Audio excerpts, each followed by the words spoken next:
Hello, beautiful soul family. Thank you so much for joining me on Unmasked Universe, where we unmask the universe that lives inside of you. I'm so grateful that you're here today. I am grateful for every single one of you. Today's video is going to be about the full moon and this coming full moon, which is going to be on the 13th, Monday. Well, I guess it depends on where you are in the world. So if you're in the Northern Hemisphere, then it will be on the 13th, Monday.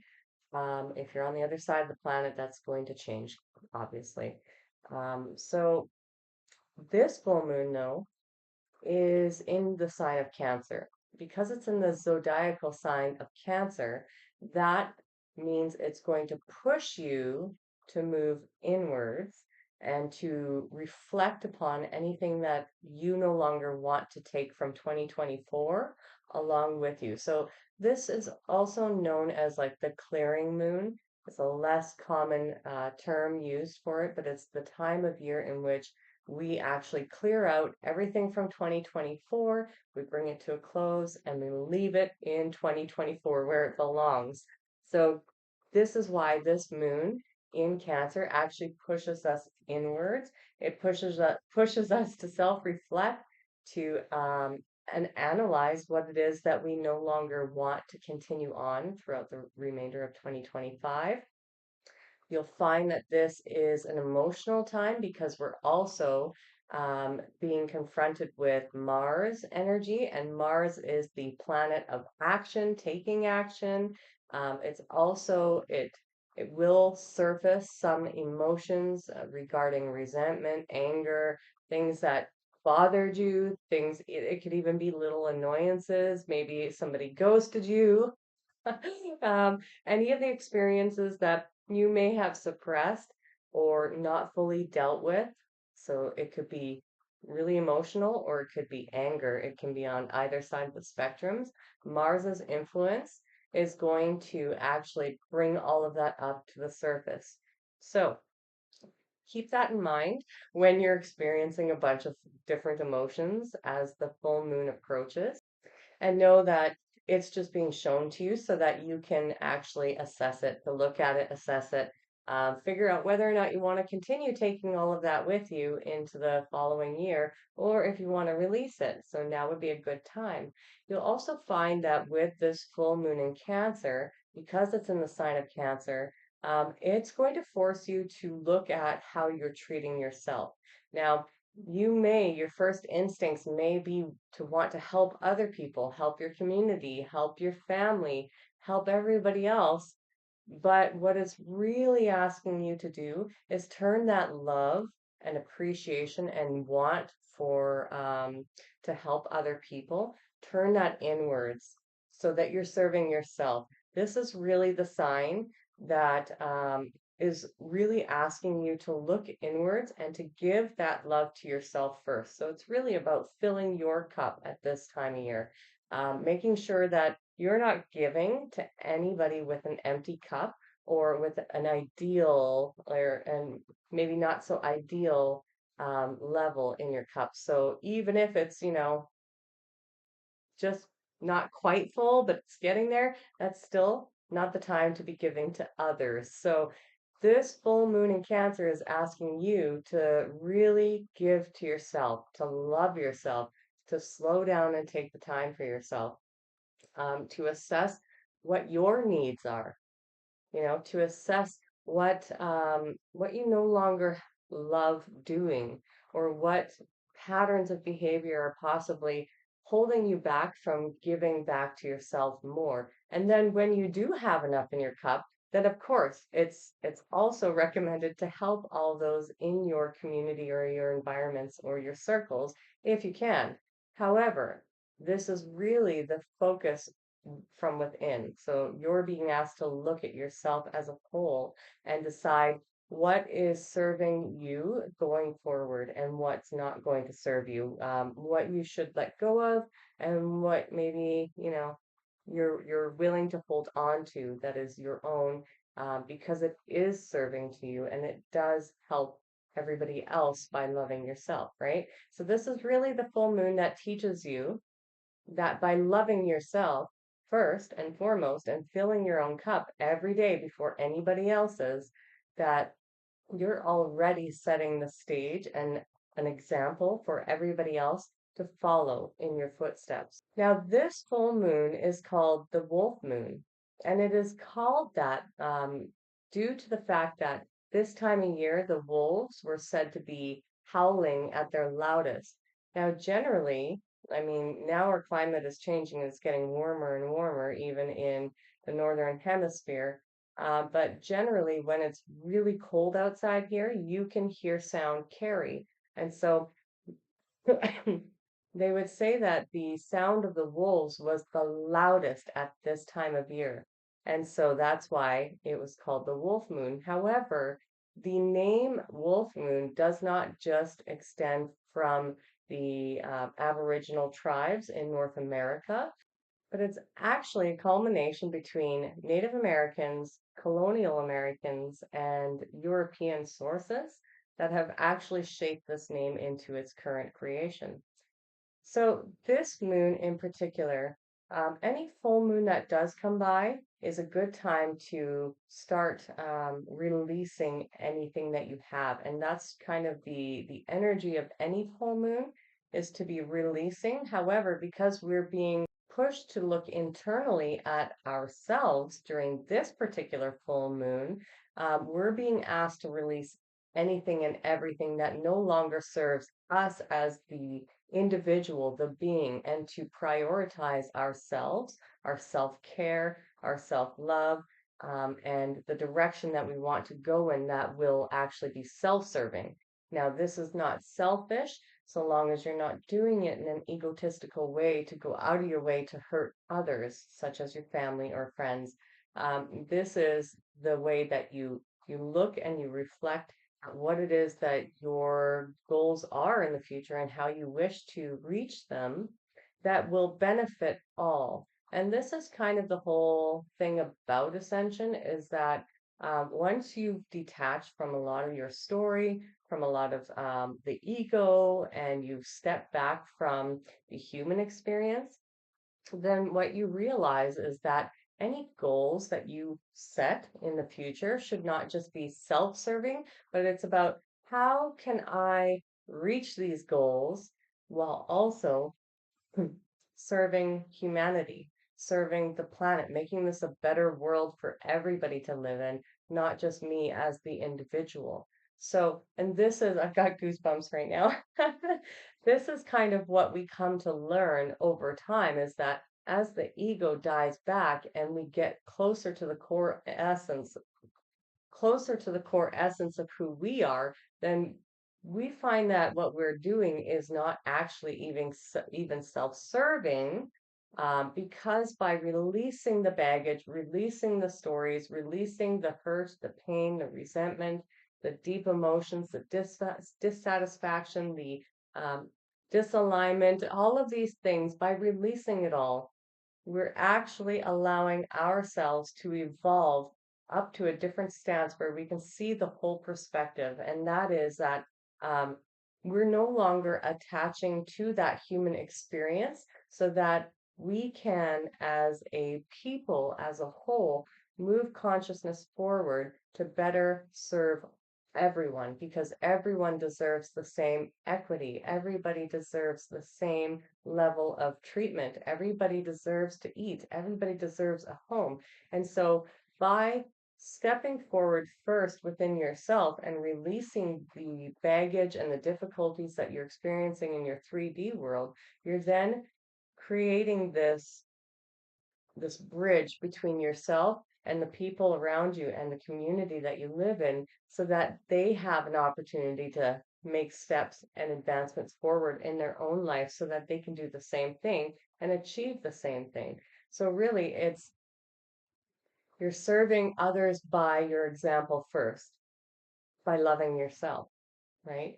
And then what happens is throughout the journey is you realize that what you're doing for yourself, it may seem like it's just for yourself in the beginning, but you realize that you're doing it for the whole. And so, no matter what it is that you dream and aspire to build, When you remove the ego from it and you live from the heart and you make things happen from the heart, you're manifesting from the heart. You're actually everything at its core, because you're working from a soul level at that point. Everything that's at its core will benefit the planet, benefit your community, benefit others in some way, shape, or form. And that's the energy and the new existence and the world that we're moving towards. So, this particular moon cycle, this full moon this year, is extremely important in that phase of turning towards yourself, prioritizing your needs before anybody else's, and really assessing how you're loving yourself, how you're treating yourself, and how that shows up in the world for you. Because, of course, what you're doing for yourself now will amplify and radiate outwards to whomever it is that you're needing to be that example to. Maybe it's a child, maybe it's a friend. Even just the act of walking away from difficult people or possibly toxic people is an act of courage and self-love. And it teaches them that they too have the right to do so and that they deserve the same rights as you to find that self-love and that courage for themselves, right? So even just doing simple acts of refusing to be treated certain ways by people, that demonstrates to others what self-love looks like. And so assessing these things will be very important for this full moon. It is the time to release emotions. Full moons always bring up more emotions, and because we're closer to Mars at this point, um, there's going to be, a roller coaster likely of emotions off and on. The closer we get to that full moon, the more tense and intensified those feelings and the roller coaster type situation. The roller coaster sensation of ups and downs will come forth. It will amplify as the full moon gets closer and closer. So there are some full moons that are better to be out celebrating and being in communion with others. And this one can be really good if you're also balancing that out with your self-care and self-love and reflection of, what it is that you're looking to release. This is not a good time to set goals, but it is a good time to release. And the reason for that is because excuse me, as the full moon begins to wane, then it's taking away all of the things that you've just built up, and it's naturally pulling that energy away and washing it away for you. So, some things that you can do around the full moon that are extremely beneficial is putting the intent into something as it wanes. So you could create rituals around the full moon. I'm sure there are many available online that you could look for. But one that's come to my mind is because it's to do with releasing all of that stored energy, stored memories, maybe feelings and things that you no longer want to carry with you. During your reflection period, I'm going to grab a glass of water because I'm very dry.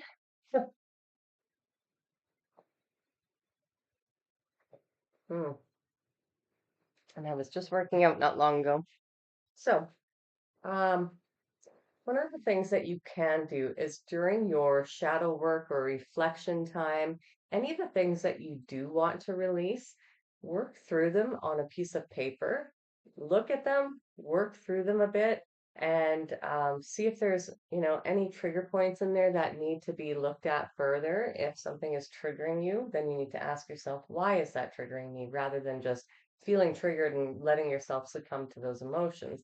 Why am I being triggered? Write it all down, and anything that you're purging and wanting to release on that paper or several papers.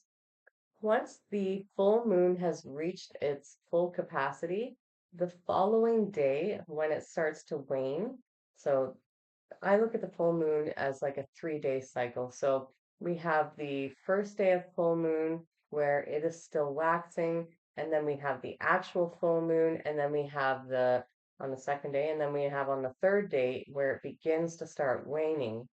And this is one of the most powerful junctures that you can use in order to do this kind of ritual where you simply read aloud all of the things that you're ready to release that you've actually worked on. Because, of course, it's not enough just to write it down and say, okay, I'm done with that. You have to do the internal work along with it, right? And so once you have all of this done, is to just take a candle of any color. It's really up to you. um, and just go outside and burn that piece of paper with your intention, saying, because everything is energy, right? So it's the intention that you put behind it. So read it aloud and then say something like, I intend to release dot, dot, dot, dot, dot. Okay. Or if there's a lot, then, just list the things that you worked through and then burn the papers and watch them burn. And then it's done. Thank the moon, right? Thank the energy of the moon for helping you to release this. Another thing that is really beneficial with any full moon, and this is a body re-energizing technique, is to make moon water. So you can amplify your moon water by placing specific crystals in there.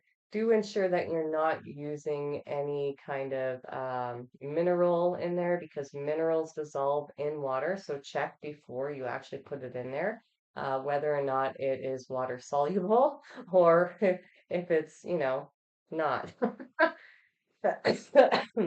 Because you don't want to be ingesting a lot of different minerals. Some of them are toxic, some of them are not safe for the body. And in large quantities, all can be dangerous, right? So you can amplify the moon's energy within the water because water does hold vibration. And so if you want to fill up like a big mason jar and you stick it outside, or if it's winter and cold where you are and freezing, then you can stick it in a window that will get the moon hitting it at some point. And then again, your intention behind it. So when you have your jar of water, setting it down with the intention that it grabs the energy or harnesses the energy of the moon and intending for that to be held within this jar, within the water, right? And to amplify the water's energy. And then you can use that water to drink it. Now, if there is a lot of negativity in your home, um, or there's upheaval, chaos, a lot of emotions, you may want to store your jar somewhere where it will be less affected because it can lose its moon magic. It can lose its energy once it is absorbing all of the other vibrations because you have to remember this energy is amplified already, kind of like a quartz crystal. It amplifies energy. So, in this sense, this will pull in negative energy just like a quartz crystal. You can either amplify the energy or it can, pull it all in, or both.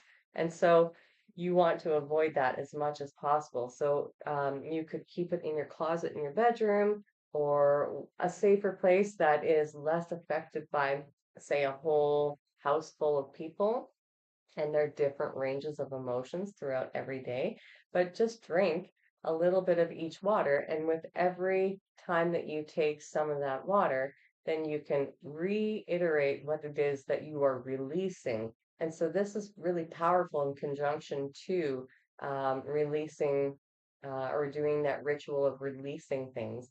You don't have to do the release ritual. You can just drink the water and then you can use it to amplify your own energy. So if there's some aspect of your own physical health or energy levels that is not optimal, then you can work with the water to put the intention into it to help you with that specific ailment or with uh, raising your own vibration, raising your energy levels, or maybe clear mind, if you're having brain fog or things like that, that can really help with that. So let's see, did I cover everything?